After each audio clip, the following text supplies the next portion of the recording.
แนวใดว่าเฮาคันว่าเฮาสิเฮ็ดคือบ่เจ็บว่าน่ะมันสิบ่แน่นเพราะมันสิได้ใส่หลายอ๋อแม่นอยู่นี่ก็สิได้ใส่เซาอีกนี่อ๋อนะมันบัดตามไอ้เว้าเด้ตามไปเว้านี่เฮาก็ยิงแต่นี่ลงไปนี่จวดไปพุ่นมันแน่นกว่าเพราะ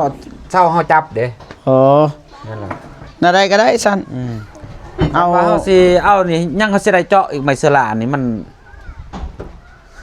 มันก็สิเห็นฮู้อีกนะกระยาและซั่นคันมันตั้งแต่ที่แรกหันเฮาเว้าว่าสิเฮ็ดแบบนี้เฮาบ่แอมเฮาเฮ็ดก่อนนั่นมันง่ายอะไรก็ได้นะอะไรมันสิแน่นมันสิงามเฮ็ดแบบนั้นเนาะเฮายิงลงมานี่เฮาก็ใส่เสาอยู่หันนึงแล้วก็ตัวนี้นึงอันน่ะเฮายิงตัวนี้พอเฮาเอาตัวนี้เป็นหลักมันแน่นเลยได้ได้คือกันเนาะกันบอลลงมานี่เฮาบ่รับประกันนะของจังซั่น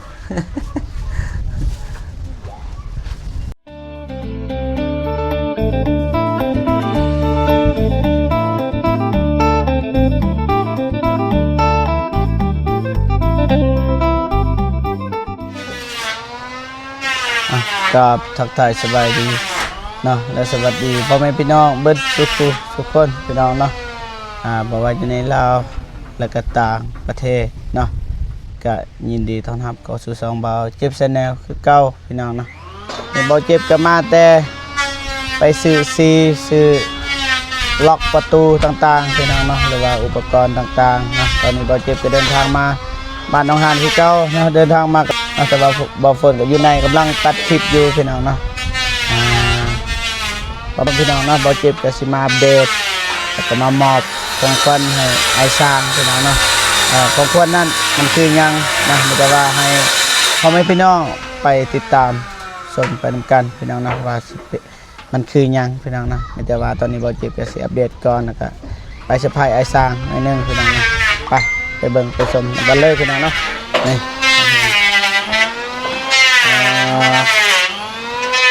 มันได้เอาไม้ออกเรียบร้อยเบิด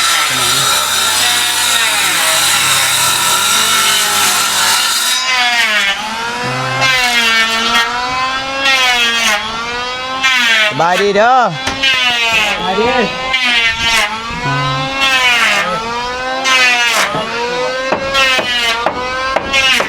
เหยียบได้ป่ะเหยียบได้แล้วพี่น้องปูลมอยู่ป่ะยังน้อยนึง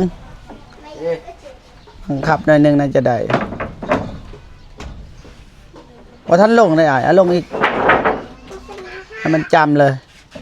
ยังน้อยนึงตัวนี้นี่ขาน้อยนึงนี่ตัวนี้นี่นี่ลงแล้วโอเคจำกึกไปโอ้แต่งแล้วบัดนี้แต่งแค่แต่งลา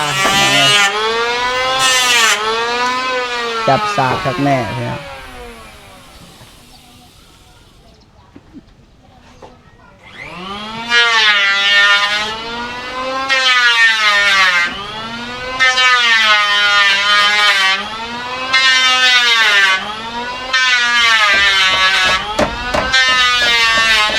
โอเค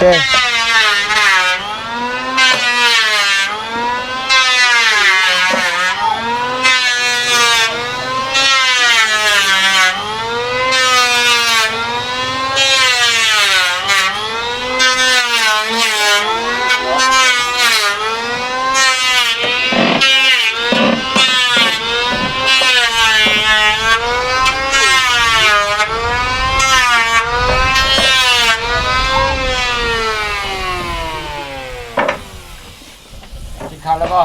ยังเขาได้กินน้ำกันเลยได้ยังกินปลา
ำซาจะได้เฮือนหลังหนึ่งเนาะ ธรรมดาเนาะ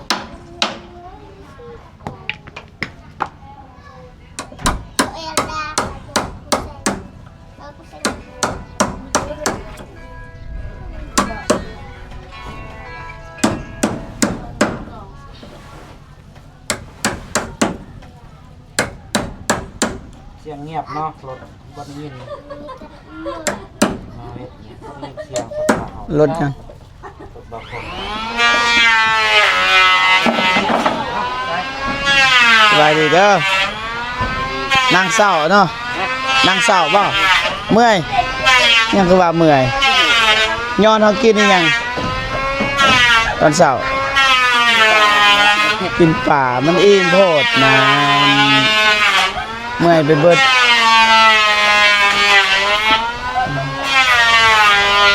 ไปสบายดีน้องฮัน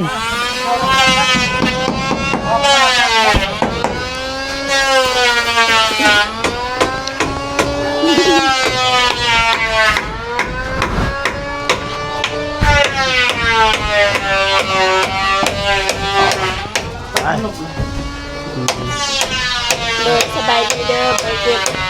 สบายดีพี่น้องที่เกิดในทางในชีวิตทางไม่ว่าอยู่ในลาวและไทยต่างประเทศขอสวัสดีสบายดีนะอยู่ทุกคนเด้อ ทางนี้แล้วเลยโอ้แบบนี้เนาะแองเอาละแบบนี้ก็ได้แล้ว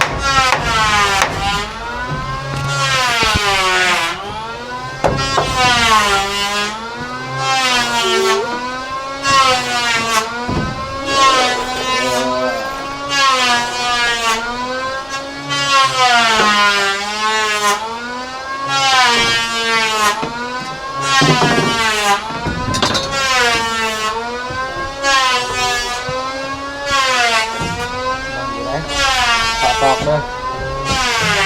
ขอตอกเด้อ เบิ่งก่อนเบิ่งดีๆก่อนอายเป็นว่าไปลงไปเบิ่งอยู่หลุมป่ะหรือว่าเพียกอ๋อ เมี่ยงซ้ายเมี่ยงขวาเลยครับ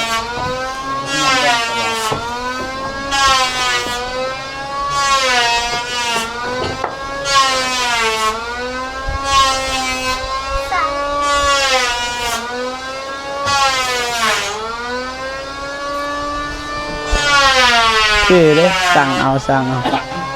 ไปบ้านนี่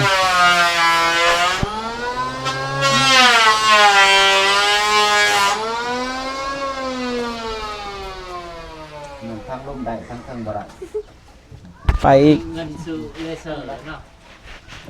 แม่นบ่นั้นสบาย ไปอีกหน่อยหนึง เดี๋ยวก่อนแค่ก่อนมันบ่ไรเสริมมันสบายแล้วเป๊ะๆเอาตาม กันแสง มันก็เป็นน้ำข้าวตันที่กันอีกแล้ว ฉันว่าตังมือสื่อมันดัง มันเตือนนะ แม่มันคือสมมติว่ามันเหนียงเรื่องอะไรตัวนึง ตังมันซื้อก่อน ตูดไปอีกมั้ง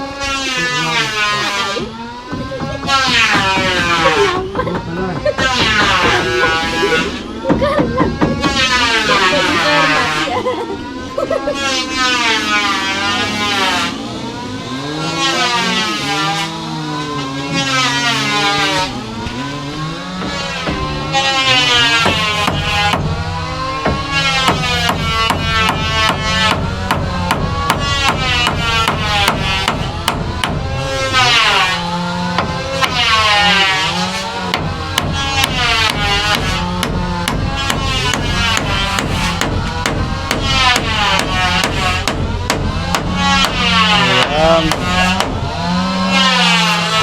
อเคบ้านนี่แต่งอีกทีแต่งเป็นแต่ง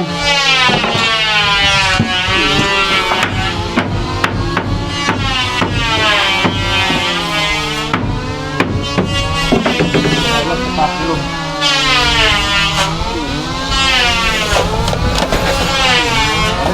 พักผ่อนก่อนก็ได้กินข้าวอ่ะ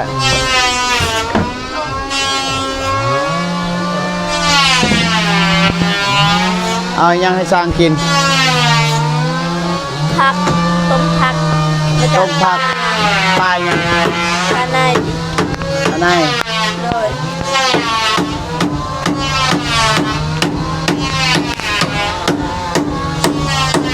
งามแบบนี้เลยโอ้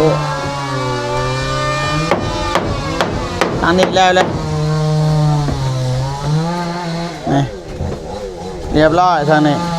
ย่างแต่เบื้องเทิงอีกเบื้องนี้นี่มานี่เกือบแล้วไอ้ไหวนี่เนาะไปว่านี่ก็สำเร็จแล้วเบื้องนี้ก็แล้วแนวใดไอ้ ว่าเฮาคันว่าเฮาสิเฮ็ดคือบ่เจ็บว่าน่ะมันสิบ่แน่นเพราะมันสิได้ใส่หลาย อ๋อ แม่นอยู่นี่ก็สิได้ใส่เซาอีกนี่ อ๋อ อันนะมัน บัตรตามไอ้เบาเด้ ตามไปเว้านี่เฮาก็ยิงแต่นี่ลงไปนี่ตรวจไปฝุ่นมันแน่นกว่าเพราะเซาเฮาจับเด้ โอ้ นั่นแหละ แนวใดก็ได้สั้น เอา เอา ว่าเฮาสิเอานี่ยังเฮาสิได้เจาะอีกไม้เสลานี่มัน มันก็สิเห็นหูอีกนะ กระยาและสั้นคันมัน ตั้งแต่ที่แรกหันเฮาเว้าว่าสิเฮ็ดแบบนี้เฮาบ่แอมเฮาเฮ็ดก่อนนั่นน่ะมันง่าย แนวใดก็ได้นะแนวใดมันสิแน่นมันสิงามเฮ็ดแบบ บัด นั้น นี้ เนาะ เฮายิงลงมานี่เฮาก็ใส่เสาอยู่หันหนึงแล้วก็ตัวนี้หนึงอันน่ะเฮายิงตัวนี้พอเฮาเอาตัวนี้เป็นหลักมันแน่นเลย โดยได้คือกันเนาะ กันบอลลงมานี่เฮาบ่รับประกันนะของจังซั่น มันก็ได้เฮาจับซะนี่มันก็ยังสิขี้ไหลคือเก่าอ่ะนะไอ้ตามไอ้ เอาแบบนั้นก็ได้อีกอย่างมันก็บ่ให้มันถึกใส่เฮือนพอเท่านี่ แม่น โอเคได้คือกันแนวใดน้องหานได้บ่ ได้ ไหวเลยได้ บุคิดนะ บ่คิด จะได้อยู่ แม่นบ่คิด บุติดอก คิดหลายจนนั้นมันบ่ได้ แม่น โอเคเฮ็ดตามนั้นก็ได้อะ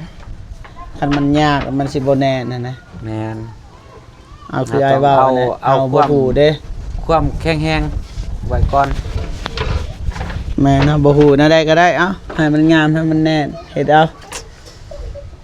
จะนายว่าโอ้บ่เจ็บเปล่าบ่งามแฮงบ่แน่นนี่ไปเฮ็ดแบบนี้ อันแล้วอ้ายก็ บาปเฮาอีก อ้ายก็บอกก่อนนะจนน้อยมากเลยโอ้มันบ่ได้มันบ่แน่นลมพัดมามันก็สิเพิ่งไปทางอื่นน่ะนะ ได้ เวลาลมมันมามันบ่มีตัวยึดเด้มันจับแต่ตัวนี้2ตัวนี่นะ ได้คือได้จะได้ไปเฮ็ดแบบนี้อ้าย แบบใด แพงบ่ แบบนี้บ่ อ้ายคิดว่า เฮาคิดว่าแนวใดมันสิงาม เนาะ อ๋อ แนวใดมันสิงามแล้วเฮาก็เฮ็ดให้มันงามนั่นแหละซ้ำเฮาเฮ็ดได้ ได้ก็โอเคออกมามันก็โอเคนี่ มันก็ สบายจับเนาะบ่เจ็บเวลาขึ้น แม่น เพราะมันก็โอเคอยู่มันก็งามอยู่ แม่น แต่ว่า อยู่ เฮา ว่าเฮ็ จะ ด ถามอ้ายเพิ่นคิดได้จังไดอะนะบ่แม่นว่าสิตินะสิสนับสนุนนั่นแหละฉันเฮ็ดให้มันงามอะนะ แต่คนอื่นบ่ฮู้สำหรับอ้ายนี่เฮ็ดแนวใดมันเฮือนแบบนี้เฮาเฮ็ดเฮาออกแผนแบบนี้ มันจังสิงาม มันก็คนละโหมด ได้ คนละอย่างอ่ะพักผ่อนกินข้าว ไป มาบ่พน คน มา กินข้าว ครับน้องห้านแปลงแต่ดนเลยนะ ใส่เรียบร้อยเลย เรียบร้อยเลยนะ ไขประตูมานี่ เปิดประมาณกัง โอ้ไข่ยากเลยเนาะ ยากแล้ว บ่มีแนวจับ แม่นอ้าวได้แล้ว โอ้ มาขึ้นมา คักแล้ว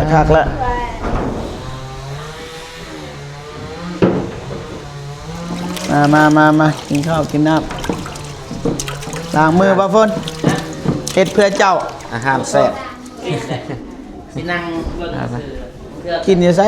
คิดยากเลย เอากินในตอนเช้าได้ แม่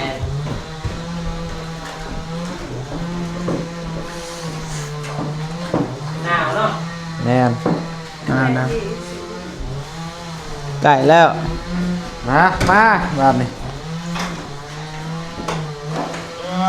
กินตกปลาแกงปลา อาหารแซ่บอยู่มื้อนี้ แม่นมาน้องฮาม เมื่อวานนี่กินหอย ได้ หอย เลย ใหญ่เลยหอยใหญ่ หอยปักกวาง หอยปลากั่ว บ่เจ็บเพิ่นยาน ย่านกินแล้วก็ย่าน ยาไม่ได้ยา ใหญ่ลาย มันใหญ่ หลาย ยา ไปเบิ่งตอนแบบ มากิน มันไปอะนะมันไปแหละโอ้ บ่เจ็บพอแล้วเข้ามา โดย กินน้ำกันมันจังแซ่บนะ มาอายมา ใหญ่ยังบ่ยา แม่น เอาฝนกิน คือได้แต่เธอนึงได้กินน้ำตาล แม่นแล้ว ก็ไปเหนือก็ไป เฮ็ดเพื่อนนึง ล้างมือบ่ฝนโอ้ยเป็นภาระไปใส่ก็กินตลอด สวัสดีค่ะ เป็นภาระอีกแล้วฮะ ตัวเอง เกือบเข้านั่นแหละ เอ้า เฮาใส่เด้มาอ้ายนั่ง ครั้งแรกแล้วได้กิน ครั้งแรกว่า แน่ ครั้งแรกของบ่ฝน ที่มากินเนี่ย โอ้สวัสดีทอดอย่าถาม ตลอด มาเก็บ เบิดเป็นกระสอบล่ะเข้ามาใช่นี่น้องหานหมอเข้าแบบสื่อบ่ โดย อืมเงินไปทำงานบ่สื่อเขา โดย ดีไร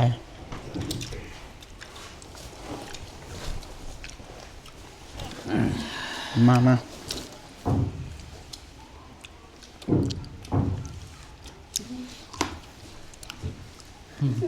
จะใส่หมวกเวลากินข้าวไอ้แดงก็ใส่หมวกนี่ก็ใส่หมวกคอยก็ใส่หมวกนะพี่น้องใส่หมวกเบิดใส่หมวก กันเฮาใส่หมวกแล้วเพิ่นมันสิบ่ตก ค่อยใช่เหรอ เกี่ยวเลย กันปดนี่หัวเย็นเนาะ แม่น เรื่องไข่นะปดเวลากลางคืนเป็นไข่ มาเด้อ ป พี่ ด น้อง มั นะ นจังหนักมันจังอุ่น เอาคำใหญ่ๆให้พี่น้องได้เบิ่งกัน มากินข้าวเด้อนี่อืม หมวกแต่ละยี่ห้อก็คือกัน บริษัทต่าง เมื่อวานบ่มีเสียงกึบเฮาบ่แม่นอนอื่นเฮาจงใจเฮาจะเฮ็ดแบบบ่มีเสียงมีคนเบิ่งอยู่บ่ มี 2,000 ปลาย ก็ใส่เสียงมัน บ่ แบบบุญเสี ล ย อง งสร้างเฮ็ดนั่นน่ะนั่นนี่กับ คันหายก็หายตอนนั้นเลยโอ้โหปิดบอลนั้นเลยตอนนั้นเลย กินเหรอ ปล่อยจิบเลย มีก็สิถามหาแต่เสียงนั่นแหละเนาะเสียงประไส ยังอยู่ซ้าย ตกใหญ่คนละเนาะ เรียง เบิ่งโอ้บ่เจ็บทายจังได๋ จริงๆแล้วมันบ่มีเสียง แม่นนำโทรศัพท์ FC ก็ถามแม่นถามอยู่บ่หลายดอก FC บ่เจ็บ เขาก็ถามว่าหายไปดนแท้แต่ว่าในคลิปเฮาอธิบายแล้ว แต่ว่าหมู่บ่ได้ยินเด้ บริยินเสียง บุญบ้าน บุญบ้านพอดีขอว่าให้แดงให้โทรหาให้แดงว่าบ่ต้องไปทำงานเด้อมื้ออื่น มาเฮือนบ่เจ็บมันนะบายแดงก็ทีมงานนี่ก็บ่ได้มานี่รอๆนี่บ่ยอมมาเกี่ยวเขาอืม ถ้าบอกเจ็บเลย ที่เท่าเท่า บ่อยากไปแล้ว ใกล้แล้วบ่ที่กับคนทำ เกี่ยวเขาแล้วพอดีมื้ออื่นอีกพอดีวิทย์บุญบานมันเฮาก็ยอมรับว่าเมื่อยแน่นะเพราะว่าเฮาก็คันที่ว่าก็เมาหน่อยนึงเพราะว่าเฮาก็ได้กินได้บ่ค่อยได้กินหรอกแต่ว่าก็ได้กินนะแล้วมาอีกนึงเฮาก็อยากพักผ่อนแน่ทางไอ้แดงเพิ่นก็ตีเข้าอีกบาดนี่ บ้านที่ละเทื่อเนาะ ก็เลยเลื่อนไปเลื่อนมานะ ก็เลยดน สามมือเต็มเนาะ 3มื้อแต่ว่าเฮาบ่ได้ลงคลิป5มื้อ มาเจ็บ เคยบอก บ่ว่ากันพี่น้องปีหนึงมีเท่านึงคันบ่กินมันก็บ่ได้แล้ว ที่ละเทื่อ บ่คือศาสนาพุทธเด้อ10ปีหนึ่ง12 เดือน แต่ละเดือนต้องมีบุญ โอ้ ค ที่12แล้วก็เอิ้นที่12ของ14ฮิตมีของเคียง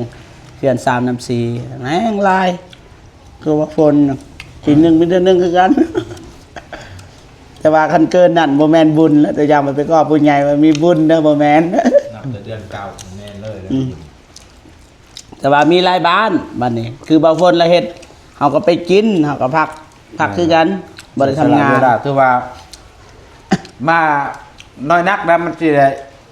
ได้อยู่นํกันหั่นนะ แม่น สิได้เต้าร่วมใช้กันหั่นนะ แม่น เวลานั้นแล้วมันได้โอกาสหั่นเฮาสร้างสรรค์อันน่ะเอิ้นว่าความสัมพันธ์ระหว่างพี่น้อง แม่น ปีหนึ่งมีเทื่อหนึง แม่น ถ้าเราขาดไปแล้วก็คือว่ามันก็บ่อยากคักปานใดนะ แม่นแต่ว่าหมู่คู่นี่บ่เกี่ยวบ่ฝนว่า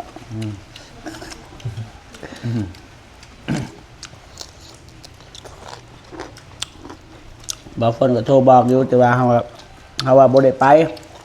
ตัวเพิ่นจริงๆเฮาก็มาได้เพื่อนน้องหานเฮาก็มากินข้าวเพื่อนน้องหาน มาอยู่บทหนึงถ่ายคลิปกับพระเฒ่าอันบ่ ไป เจ้าแล้ว แม่นแล้วก็ถ่ายคนดัง มันดังมาทักทายบัดเฮาถ่ายกีบอ้ายบัดนี้ อ๋อ บ่กล้าเบิ่งกล่องเนี่ย